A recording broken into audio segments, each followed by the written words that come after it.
Hello. Hi there. I'm so glad that you're here. And let me ask you something. Have you ever felt like your body is changing and no one gave you the rule book? Today, I want to talk about self-care and hormones and what your body needs in your 40s and beyond. I'm Dr. Erin Foley. I'm a functional medicine practitioner, board certified health coach, chiropractor, speaker, and author. So here's the thing. Maybe your energy is unpredictable. Your sleep isn't what it used to be, or you're doing all the right things, but your weight mood cycles feel totally out of sync. You're not doing anything wrong. What you are feeling can be your hormones calling out for a new kind of support. And that support starts with self-care that actually works in this stage of your life. Today, I want to share how self-care is deeply connected to hormone balance and why it's not just bubble baths and spa days, although it can be. So, when you enter your 40s, your hormones, especially estrogen and progesterone, naturally begin to shift. These shifts and changes affect nearly every system in your body. They affect your stress hormones, your cortisol, your metabolism may slow down, your sleep may get lighter or more interrupted. You may feel more anxious, irritable, sensitive, and your periods will become irregular in perimenopause. And in menopause, they'll stop, and there may be hot flashes too. But here's what most women don't realize. Your lifestyle choices, especially how you care for yourself, have a big impact on how smoothly or how not smoothly these changes happen. So when you nourish yourself with rest, food, boundaries, and mindful routines, you give your body the raw materials it needs to rebalance and recalibrate. That's what self-care is all about. So let's redefine self-care as daily habits that send a signal of safety and nourishment to your body. When you are stressed, it affects your cortisol, your stress hormones. It can put you into fight or flight, and you don't feel safe. So that's why it's really important to calm your nervous system down, calm those stress hormones. So let's talk about five core areas of self-care that directly support hormonal balance and can help you in these, small things you can do every day. So let's start with number one, which is sleep. Okay, this is not a small thing. This is your hormonal reset button. Your body does its deepest hormonal and physical repair when you sleep. So a self-care tip is create a wind down routine. Turn off your screens an hour before bed. Keep your bedroom cool and dark and aim for at least 7 to 8 hours of sleep. And check out my other video on this channel called Sleep Hacks for Hormones because there's a whole lot of amazing information in there that goes much deeper. And if you struggle with sleep, go watch that video. Number two is blood sugar balance, non-negotiable.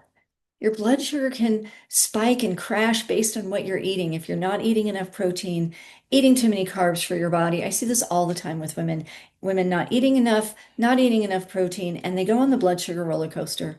So through the day, they may have ups and downs and spikes and crashes. It can make you tired, hungry, hangry, lightheaded, grumpy. So a self-care tip is eat meals with protein, healthy fats, and good, healthy carbs. Stay away from sugary carbs. Don't skip meals, and especially don't skip breakfast. Breakfast can be, it doesn't mean you have to eat the minute you get up out of bed.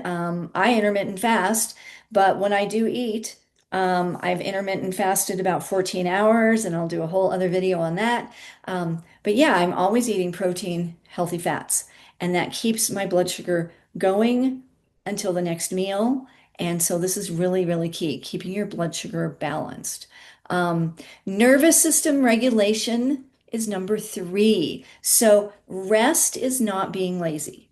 I have a lot of women who come to me and they call themselves lazy, and it's like they're not lazy. But if you have low cortisol because of prolonged stress and your cortisol goes low, you can absolutely feel unmotivated to do healthy changes and to exercise. So we need to reprioritize rest. Your hormones need you to slow down, often before your brain thinks it's earned. So a lot of times we think, oh, I've got to do all this stuff first and then I can rest. Not true. Self-care tip, Add 1 moment of stillness to your day. Breathing, meditation, or a slow, short walk. Uh, these little pauses can help calm the hormone chaos. Okay. And the more that you do it, the more you create a habit and the more it feels good and the more you crave it. Okay, number 4 is boundaries. So emotional self-care is hormonal self-care. Overcommitting, which we're so good at as women, right, leads to resentment, burnout, and dysregulated hormones, right? Um, a self-care tip is practice saying no. And just remember this, no is a full sentence.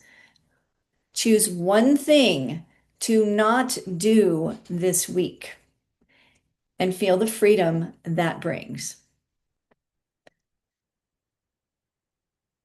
I'm going to say that again. Choose one thing to not do this week and feel the freedom that brings.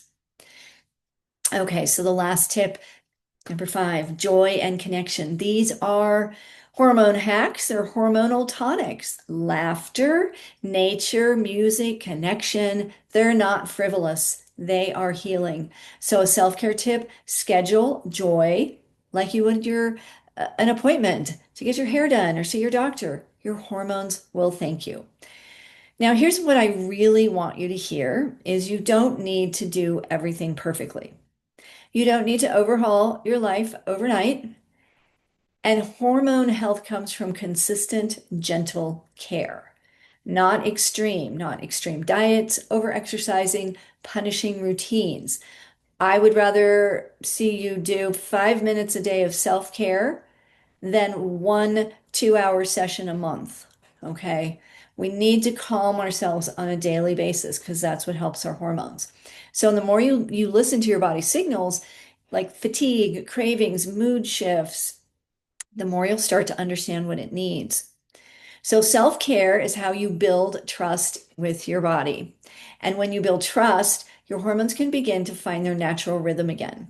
So if this message resonates with you, and if you've been craving a softer, more aligned way to support your body in this season of your life, I want to invite you to go deeper. You can join I have a private Facebook group called Vibrant Healthy Hormones for Women. I do videos there. Check out my vibranthealthywoman.com. I have some free resources there, and I have some new programs coming up. So I'll let you know about that. But let this be the moment you stop fighting your body and start supporting it with the care and compassion it deserves.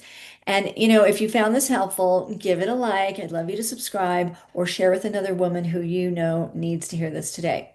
So thanks for watching. And remember, your health starts with how you care for you today.